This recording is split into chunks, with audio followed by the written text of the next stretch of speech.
కానీ ఈ విధంగా మాట్లాడి దాదాపు 13 సంవత్సరాలు అయిపోయింది. తెలంగాణ 13 సంవత్సరంలో పడుతున్నది. ఈ సమయంలో మా తెలంగాణని అవమానపరచొద్దని పవన్ కళ్యాణ్ గారు బేషరతుగా క్షమాపణ చెప్పితేనే తెలంగాణ ప్రజలు క్షమిస్తారు. నైజాంలోనే చిరంజీవి ఫ్యామిలీ సినిమాలు ఎక్కువగా వాడుతుంటాయి. వాళ్ళే ఇప్పుడు దాన్ని క్షమాపణ చెప్పకపోతే ఎవ్వరు కూడా చిరంజీవి గారికి సంబంధం లేదు. Chiranjeevi is a super man. ఆయన ఎప్పుడు కూడా వివాదాలకు దూరంగా ఉంటారు.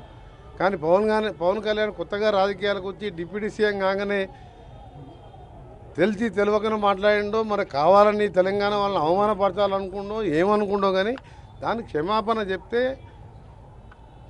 కనీసం ఆయన సినిమా 1-2 రోజులన్నా ఆడుతుంది. చెప్పకపోతే ఎక్కడ కూడా తెలంగాణ థియేటర్లలో సినిమాలు రిలీజ్ కావు. సినిమాటోగ్రఫీ మినిస్టర్గా నేను చెప్తున్నా ఈ మాట. అన్నపూర్ణ అంటారు. రాష్ట్రం విడిపోవడానికి కూడా కారణం గోదావరి జిల్లాలో పచ్చదనమే. ఆ శాపం తగిలేసినట్టుంది. ఈరోజు గోదావరి జిల్లాలో మొత్తం కొబ్బరి చెట్లతోటి, తెలంగాణ నాయకులంతా అంటారు కొబ్బరి చెట్లతో చాలా ఆనందంగా ఉంటుంది, మీరు ఏమంటుందని పచ్చదనంతో చాలా బాగుంటుందండి. ఈరోజు కొబ్బరి చెట్లు ముండలు కూడా లేవు, అంత దిష్టి తగిలింది కోనసీమకి.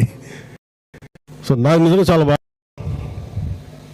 ఎందుకంటే నాకు దీనికి తగిలినంత దృష్టి నరుడి దృష్టికి నలరాయన పగిలిపోద్దంటారు. అలాంటిది కోనసీమ పచ్చదనం ఎంతమంది కళ్ళలో పడి వాళ్ళందరూ దృష్టి తగిలి ఈరోజు ముండేలతో కొబ్బరి చెట్లు ఉన్నాయంటే దీనికి ఇంకా మనం కరెక్ట్ చేసుకోవాల్సిన అవసరం ఉంది. దీన్ని సరిదిద్దుకో.